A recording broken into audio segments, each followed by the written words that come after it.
Welcome to the book launch of My Summer of Cricket, 3 Tests, 1 Fan and Decades of Stories by Nikhil Kulkarni. Nikhil is here today to answer questions about his book, and I'm just going to begin by reading his bio. Nikhil Kulkarni is a Sydney-based tech leader, community builder and lifelong cricket tragic who has followed the game across India and Australia for over 3 decades. His debut book, My Summer of Cricket, chronicles the dramatic 2024-25 Border Gavaskar Trophy series, blending matchday moments and personal reflections from 30 years of fandom. Congratulations, Nikhil. How are you feeling?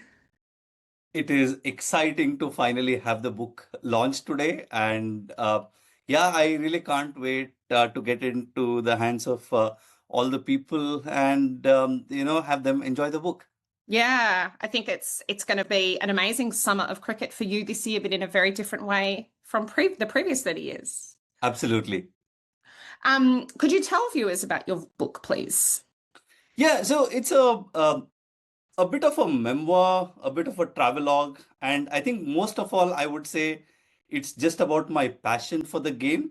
So it is centered around last Australian summer where I attended all match days. And for those who follow cricket, these are test matches. And for those who don't, these test matches run for 5 days. So I attended all match days of the Australia-India men's test series in Brisbane, Melbourne, and Sydney. Most of the book is centered around that, but I also view in 3 decades of my passion and craze for the game. And now I'm passing on the love for the game to my daughter. So it's a bit of a journey. And then, the summer is a reference to the actual summer where a lot of the events in the book transpire. But also, I think, it's a bit of stepping back and looking back at my own memories of the game and even looking forward as well. So the summer is a reference to that also. That's beautiful. Your book tracks the 2024-25 summer where you watched every game of the Border Gavaskar Trophy. Why is this tournament so important? And can you tell us what this experience meant to you? I wish I had watched every game. There were 5 games, but I watched 3. The other 2 I did follow on TV and online streaming and commentary, of course. So the Australia-India Test Series is called the Border Gavaskar Trophy, named after 2 legends, Alan Border from Australia and Sunil Gavaskar from India.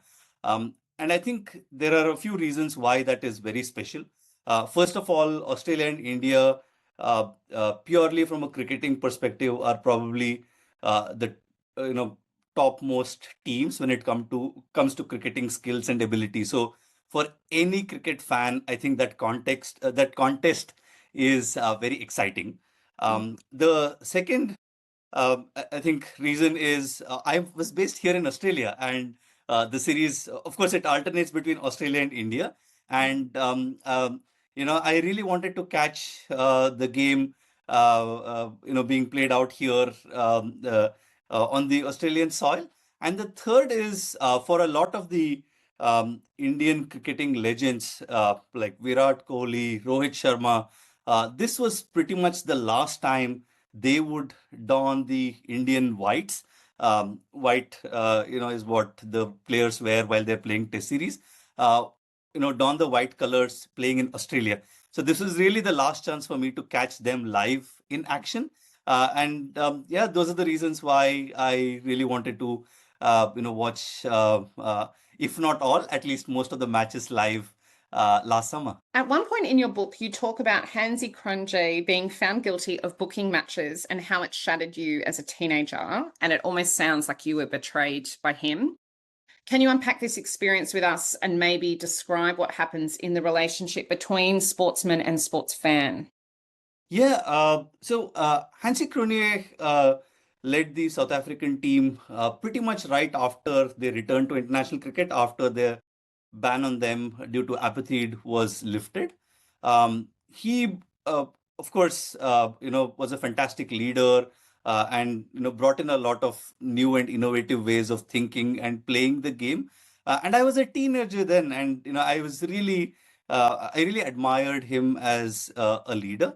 And then the whole match fixing episode, was almost like, the game losing its innocence for me.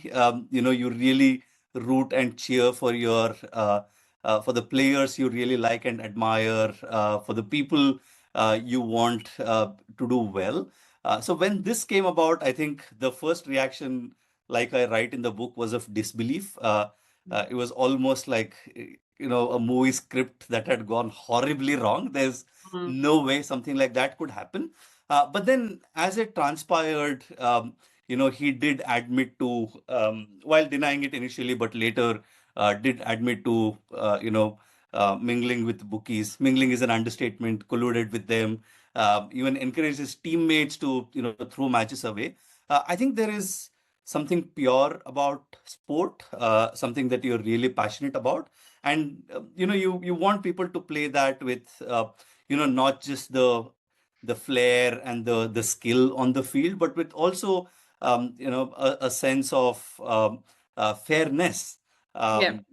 And I think when that doesn't happen, and especially as someone who held the game very close to his heart, which I still do, but I Mm. think that one incident really left me heartbroken, to say the least. And yeah, I think since then, yeah, there's always this nagging feeling, if something is happening which is contrary to your expectations, like, is that really fixed?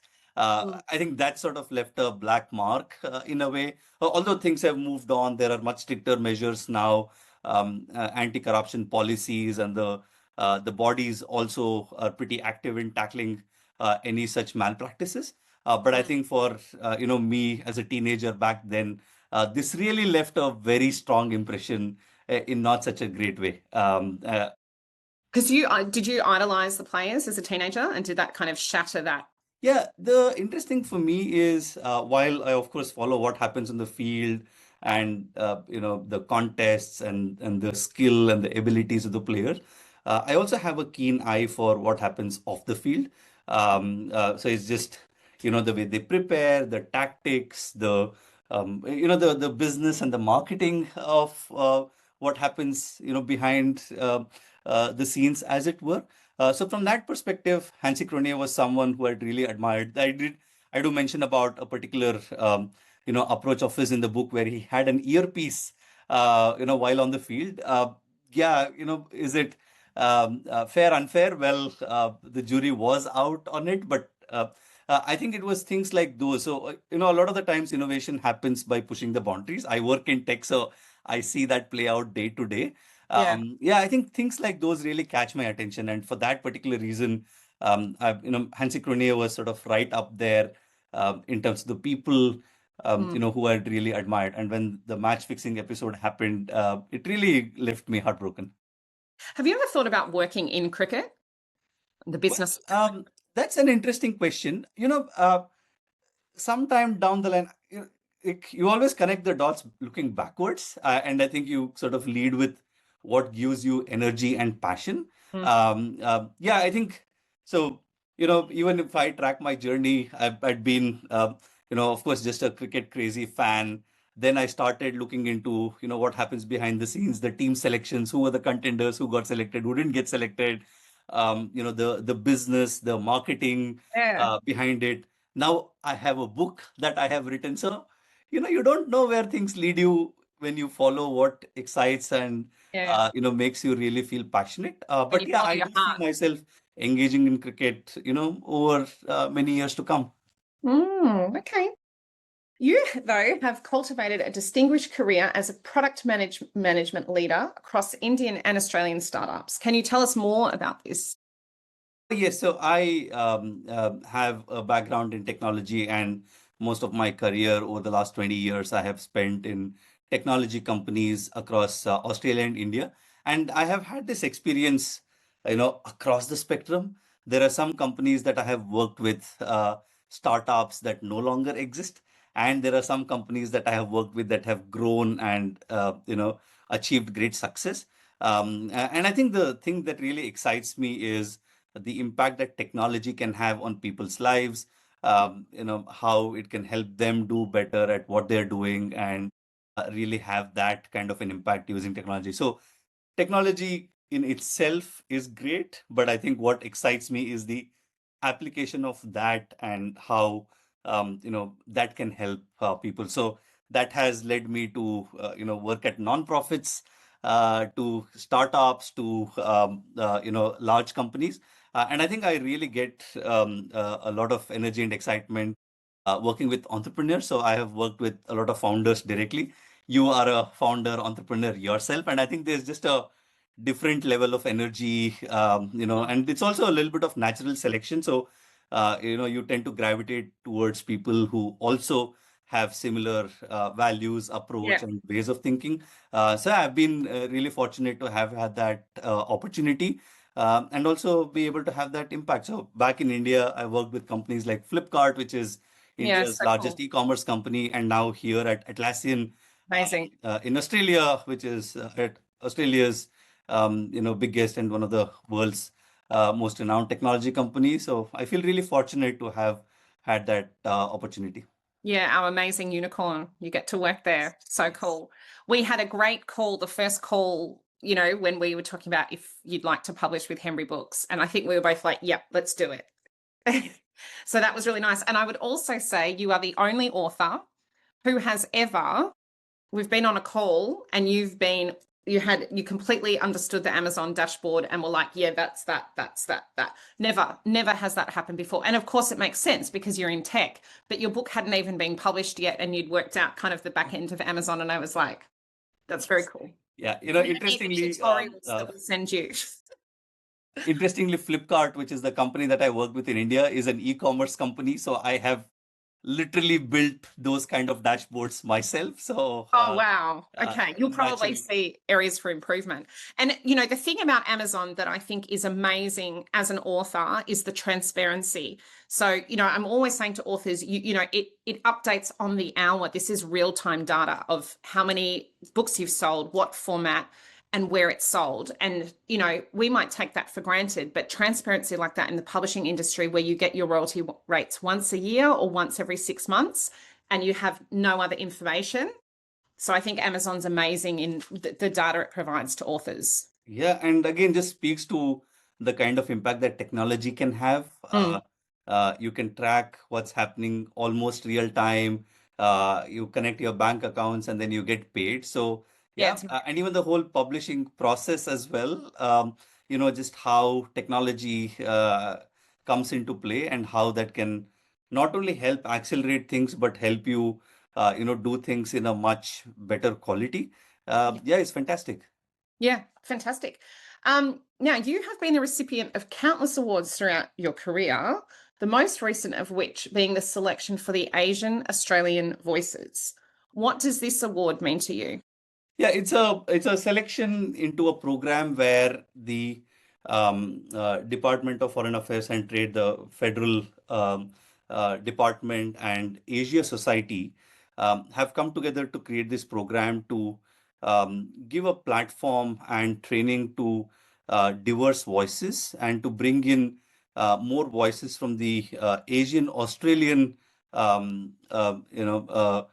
group into the national mainstream. So as a part of that program, so there's only 21 people selected from all over Australia for this program, and we're given training in media and public policy, right from opinion pieces, how to write, uh, what goes into it, how to pitch a story to media, how to be known as an expert voice in of course, an area of your expertise.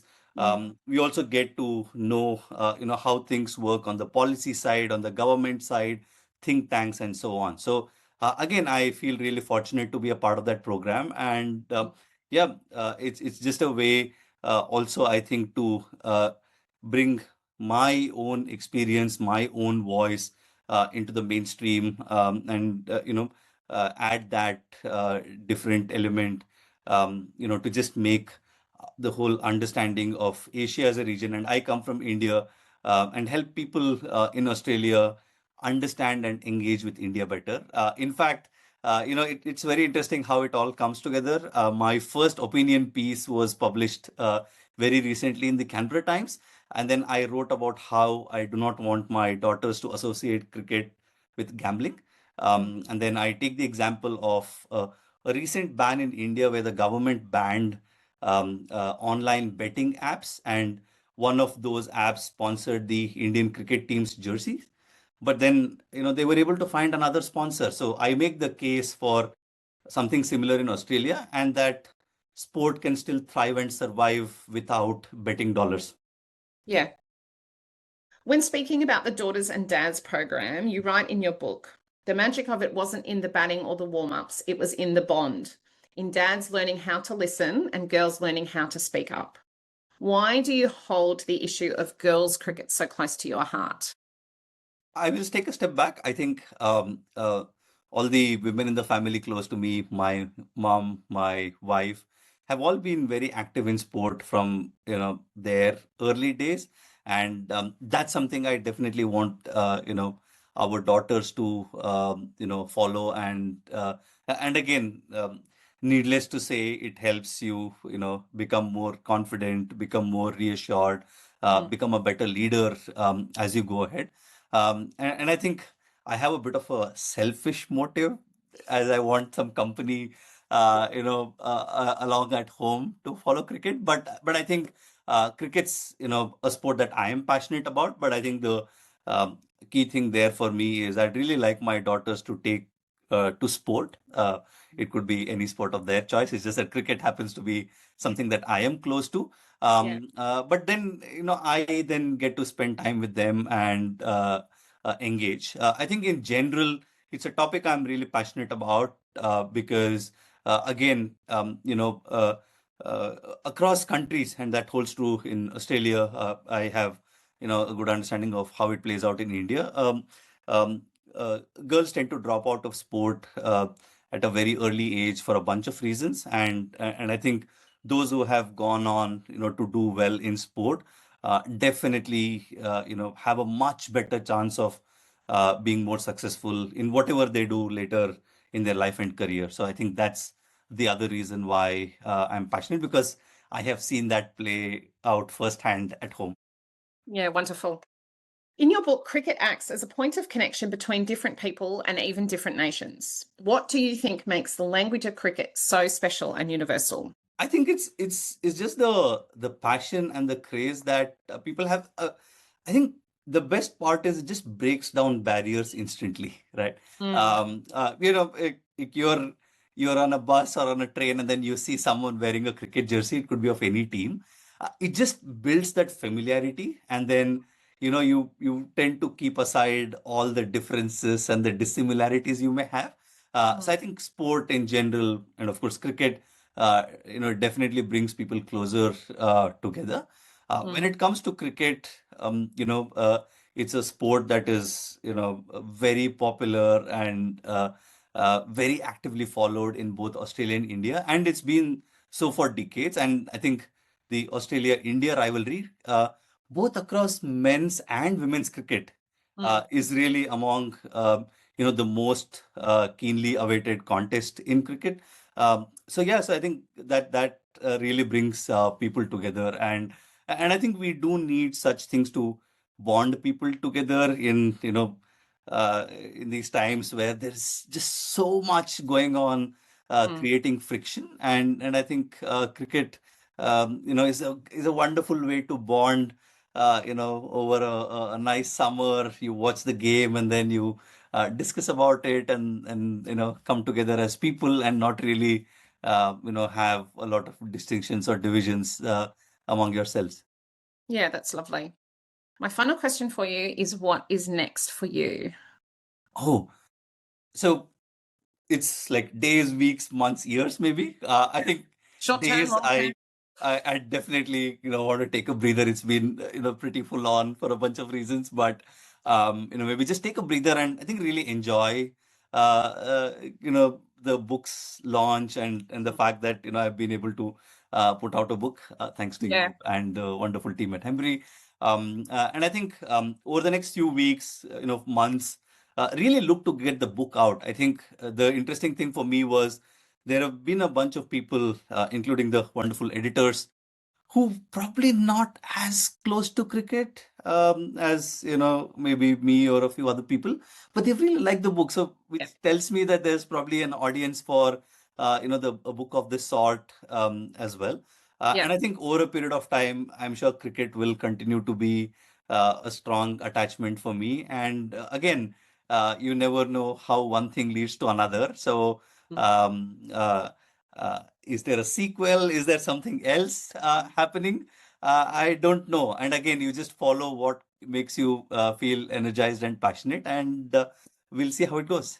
It is a really fun book, and you do not need to be a cricket tragic to love this book, because it's so many things. Yes, cricket is the heart of it, but I loved all the foodie stuff and the different places, where your insights on them and everything, because it's a personal memoir. It's a as well as a sporting love letter. So I think everyone should grab a copy of My Summer of Cricket. Congratulations, Nikhil. All the best for it. I can't wait to see where you take this book. Thank you so much, Jess. And again, I just wanted to give a shout out to you and the wonderful team at Hembury. I think we said 16 weeks, and we are, right on dot to get that out. And it wouldn't have been possible without, your and your team's support and help. So, yeah, thank you for that. Oh, my pleasure. It's been so fantastic to work with you, and you've been so responsive on everything that we have moved along very well. And it's a beautiful book. It's a beautiful book inside and out. So well done.